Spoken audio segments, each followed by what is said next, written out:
What I love about researching the brain and our biology is that it has allowed me to present the latest findings of what's humanly possible to millions of people around the world. I've learned that we're not hardwired to be a certain way for the rest of our lives, and we're not doomed by our genes. In fact, we are marvels of change. My job as a doctor for 31 years, as well as a lecturer, author, and researcher, is to not just talk about what is possible, but to show you the latest data that supports my work. That your thoughts can have an effect on your brain, your body, and your life. This is a time in history where it's not enough to know. This is a time in history to know how. I'm Dr. Joe Dispenza, and I'm going to show you how to rewire your brain.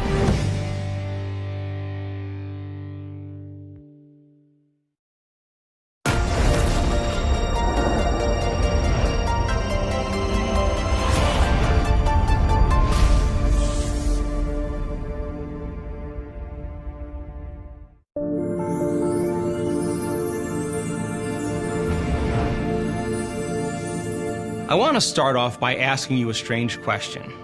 What does it mean to you to be supernatural? To me, being supernatural is to be able to change your body by thought alone. To say it another way, it means being greater than your body. Being supernatural also means overcoming challenges and conditions in your outer environment that most people would not be able to accomplish.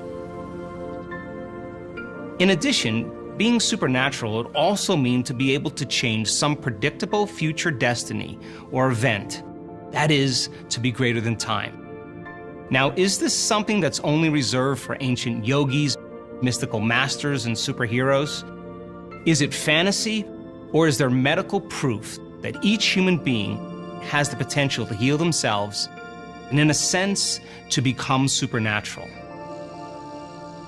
In 1986, I had my own personal experience that forever changed my life. A serious injury forced me to meld together everything I knew from my scientific mind and my training to a greater level of understanding about the nature of reality and what is possible. Much of what I discovered was not found in conventional textbooks and mainstream science. In fact, I had to find answers for my own personal healing by delving into areas of science that point the finger at possibility. I want to invite you into a journey and a scientific study of your mind, your heart, and your body with a series called Rewired. So let's start with some basics about the brain that you should know right from the very start. I want to offer you a new way of concepting your brain. Think of your brain as 3 brains in one. You literally have 3 brains that allow you to go from thinking to doing to being. So let's start off with your first brain, called your neocortex. Your neocortex is the seat of your conscious mind. It's the largest and most evolved in human beings and dolphins. This is the part of your brain that plugs you into 3-dimensional reality. It's divided into different regions and different areas. So the front of the brain, called the forebrain, makes up 40% of your entire brain. It's the largest in human beings, and it's what separates us from all other species. The next closest species, gibbons and chimpanzees, their frontal lobe is about 14 to 17%, dogs about 7%, and cats about 3%. Now, the frontal lobe has been known to be called the area of executive function. But think of the frontal lobe as the CEO of the brain, or the symphony leader. The frontal lobe allows us to decide on action, to focus our concentration, to invent, to speculate, to have intention or attention. It's the area of our brain that restrains our emotional reactions or begins to speculate new possibilities. So think of your frontal lobe as the seat of your conscience or your creative center. Now, the rest of the brain is divided up into geography as well. For example, the back of your brain, called the occipital lobe or the visual cortex, is where you process sight or spatial orientation. There's strips in areas of your brain that allow you to feel certain things with your body, or to invoke or begin to initiate motor function or movement. There are areas of the brain that allow you to make long-term memories and to begin to distinguish between self and non-self. But the entire brain is mapped geographically, and think of that first brain as that part of the brain that allows you to learn new things and to have new experiences. So then, every time you learn something new, you make new connections in your brain. Learning is forging new synaptic connections. In some of the latest research in neuroscience that says that 1 hour of focused concentration on one concept or idea literally doubles the number of connections in your brain, literally produces physical evidence as a result of your interaction in the environment.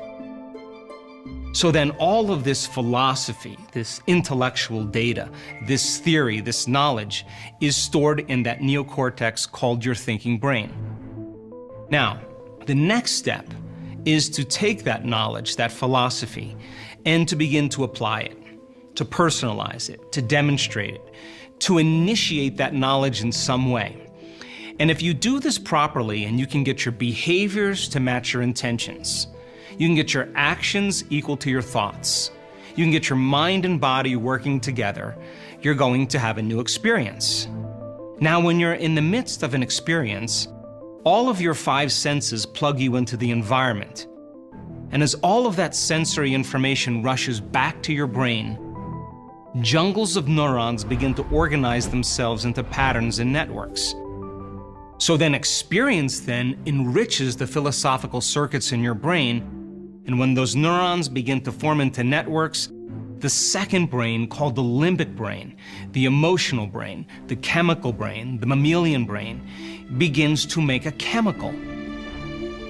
And that chemical is called a feeling or an emotion. So the moment you feel unlimited, the moment you feel abundant, the moment you feel free from any experience, now you are teaching your body chemically to understand what your mind has intellectually understood.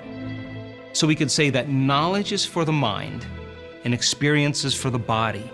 And in that moment, you are embodying the truth of that philosophy. And because there's new information coming in from the environment, you're literally beginning to change your genetic destiny by signaling new genes in new ways. And it is the limbic brain, or the chemical brain, that begins to manufacture those chemicals so that your body begins to become chemically instructed to understand what your mind has intellectually understood. Now, the limbic brain also has some other functions. It is the seat of your autonomic nervous system. And think of your autonomic nervous system as your automatic nervous system. This is the part of the brain that subconsciously regulates blood sugar levels, hormone levels, temperature, respiration, heart rate. This is the part of the brain that's giving us life automatically. And so then, when you begin to manufacture that chemical from an experience, the emotional signature from that experience begins to change your body in some way. If you've been able to create that experience once, you should be able to recreate it again. And if you're able to recreate any experience over and over again, you are going to begin to neurochemically condition your mind and body begin to work as one. And if you've done something so many times that your body now knows how to do it as well as your mind, now it's innate in you. It's second nature. It's easy, it's automatic, it's familiar. In fact, you've done it so many times that you no longer have to consciously think about it. So that begins to become a subconscious program.